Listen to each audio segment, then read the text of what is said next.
오늘 한국교회가 사사시대와 비슷한 것 중에 몇 가지 특징이 있는데, 사사시대에는 구원의 감격을 잃어버렸다. 첫사랑을 잃어버렸다. 다들 그 유통기한이 정해져 있다.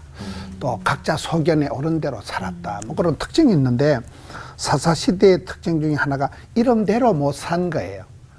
그 룻기서 1장 1절에 보면 사사들이 다스리던 때, 사사시대죠. 그때 엘리멜렉, 나오미가 나오는데, 엘리멜렉이다 이러면 그 이름 뜻이 굉장히 거창해요. 하나님은 나의 왕이시다 이런 뜻인데, 그 엘리멜렉이 하나님께 뭐 묻지도 찾지도 않고 그냥 지 마음대로 이사를 가고, 그 시대에는 이사를 가면 그 지방에, 모압 지방에 신이 있고, 이 신이 다 가나안에 신이 있는 거예요. 이사를 간다는 건 신을 바꾸는 거예요. 그 정도로 이 엘리멜렉이 이름대로 못 살았고, 그 부인이 나오미잖아요. 나오미 나의 기쁨, 나의 즐거움, 나의 행복이란 뜻인데, 그런데 나중에는 자기 이름을 앞으로는 너희를 나오미라 하지 마라. 내 이름을 마라라 해라. 썸물, 슬픔이라 해라. 이렇게 했는데 세월이 이렇게 지나고 우리가 보면 하나님이 그 이름을 만들어 가신다. 부모님이 약간 그 소원을 담아서 애들 이름을 지어준단 말이에요. 그래서 성경의 이름은 약간 신앙 고백적인 부모님의 소원을 담아서 적어서 한 게 이름인데, 엘리멜렉이라는 그 집안에서 나중에 다윗이 태어나는 거거든요.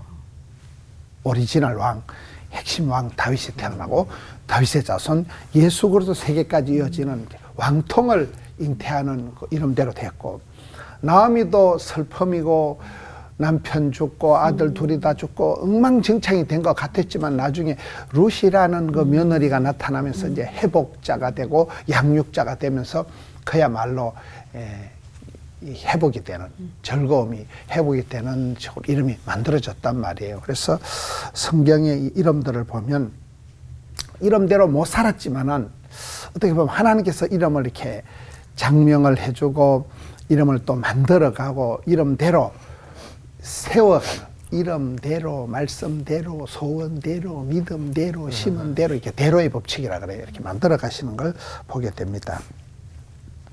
저는 이렇게 같은 이름, 다른 그 삶을, 마리아를 좀 살펴보고 싶은데요. 마리아가 뭐 이리저리 하면 한 9명이 나온다 그랬잖아요, 성경에. 마리아가 헬라어는 마리아, 히브리어는 미리암이에요, 미리암. 그 다음에 아람어는 또 마리암이에요. 영어식은 메리예요.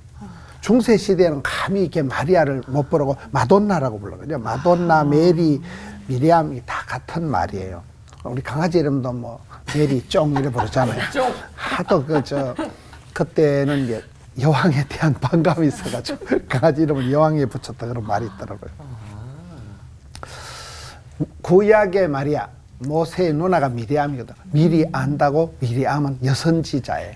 그리고 미리암이 찬양 리더였잖아요. 근데 미리암이 중간에 그 동생 모세가 구스 여인하고 결혼하는데 벌컥 해가지고 막 악담을 하다가 죽을 병에 걸리는 사건이 나오거든요. 그래서 우리가 교회 안에서 특히 지도자들이 굉장히 이 원불가를 부르면 안 된다.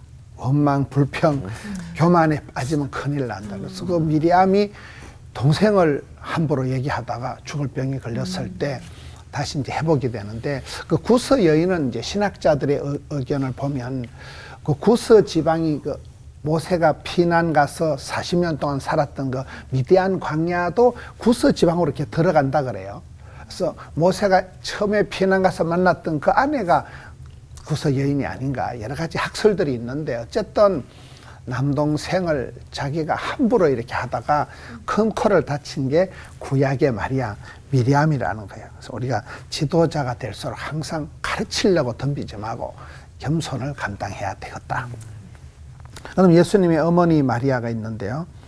어쨌든 한 여인으로서 메시아를 잉태하는데 쓰임받은 마리아. 뭐 마리아가 학벌이 있다거나 그런 건 아니었지만은 항상 나는 주의 계집종이다. 주의 계집종이냐고.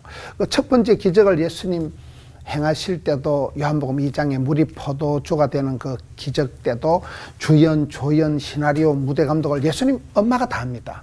엄마가 예수님한테 와서 야야 포도주가 떨어진다. 어쩔 TV 이러던데. 포도주가 떨어졌다.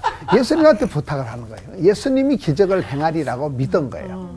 그리고 종들에게도 너희 너희가 예수님 시키는 대로 해라. 그걸 마리아 복음이라 하거든요. 아무것도 그런 그런 과학적인 사회적인 근거가 없었던 여인이었지만은 메시아를 품을 수 있는 그런 그릇이 되어서 예수님 모친 마리아가 나오고 막달라 마리아가 또 나오는데 어쨌든 예수님과 관계돼서 이름을 볼 때에 막달라 마리아는 7 귀신에 시달렸던 가장 더럽고 추접한 여자가 막달라 마리아인데 예수를 만나고는 가장 순결하게 됐다는 거예요. 부활하신 예수님 영광스러운 모습을 최초로 목도한 여인, 또 부활하신 예수님 소식을 최초로 우편 배달을 잘한 여인이 되었기 때문에 가장 그 추접한 여자에서 가장 순결한 여자로 예수님을 만나고 변화된 여자가 막달라 마리아다.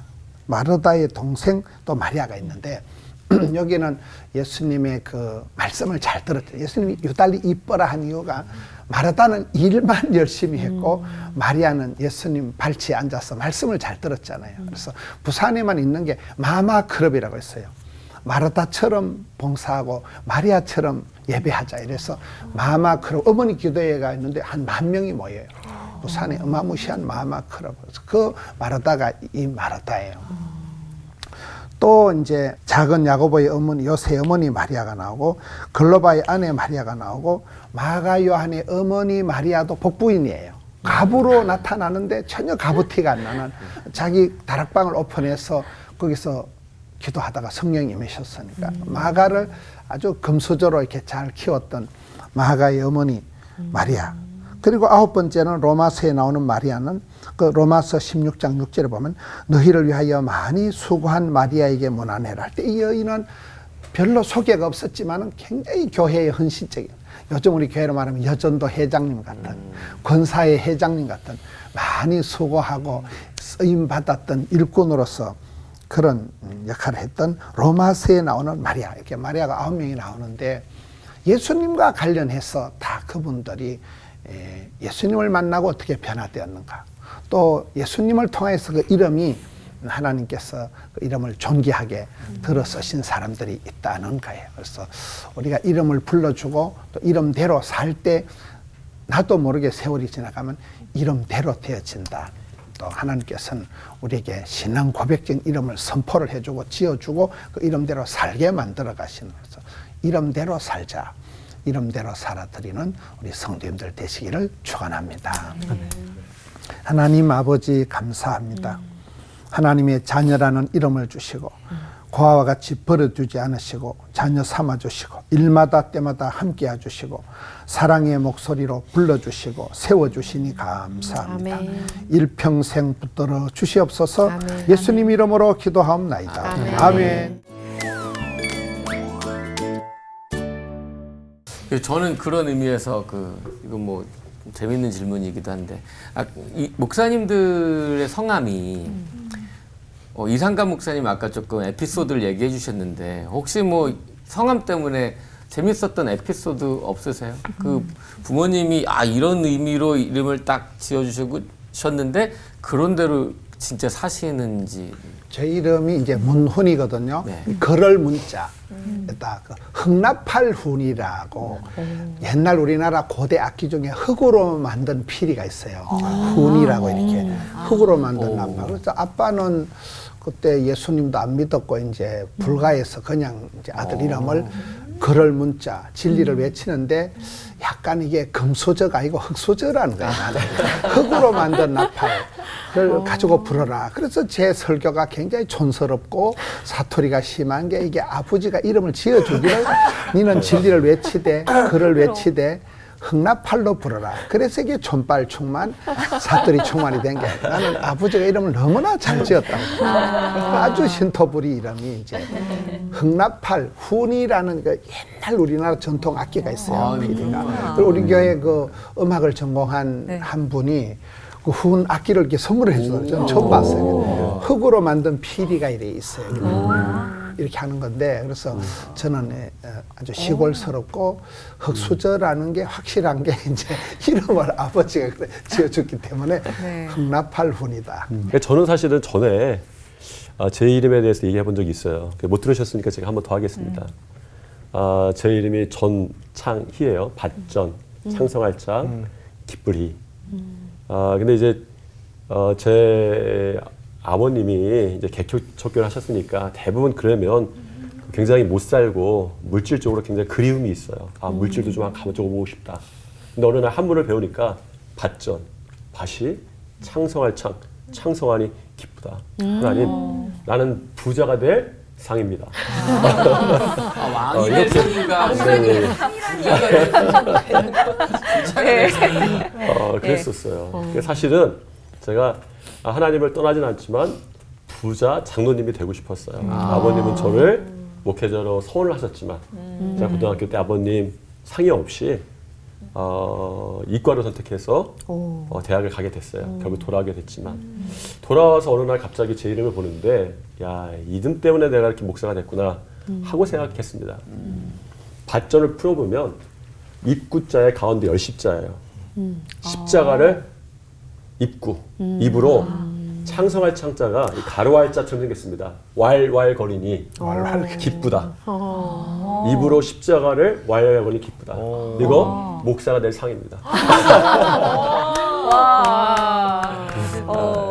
이상가 목사님은 저는 뭐 어떤 뜻이에요? 할머니 환갑 때 태어나서 상갑으로 치웠는데요. 이거보다 더 큰 에피소드 그러니까 없는 거예요.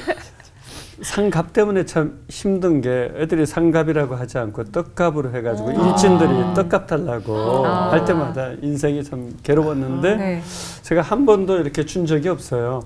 왜냐하면 저는 갑오브 갑, 상갑이기 때문에 일진들에게 눌린 적은 없습니다. 그래서 이런 갑은 했구나. 그래서 사실 일진들이 조금 괴롭게 하기는 했는데 한 번도 뭐 눌린 적도 없고 그것 때문에 뭐 힘들다 이런 적도 없고요. 오히려 그냥 웃으면서 다 이렇게 해결했던 것 같고 정말 이렇게 할머니의 환갑 때 태어나서 상갑이라는 이름이 붙었으니까 가문의 영광으로 제가 예수님을 믿고 영접해서 또 목회자가 되었으니까 이제는 뭐 믿음의 갑오브 갑이 되자. 그래서 상갑. 할머니께 감사하고 조상님들께 감사하고 하나님께 영광을 드립니다. 네.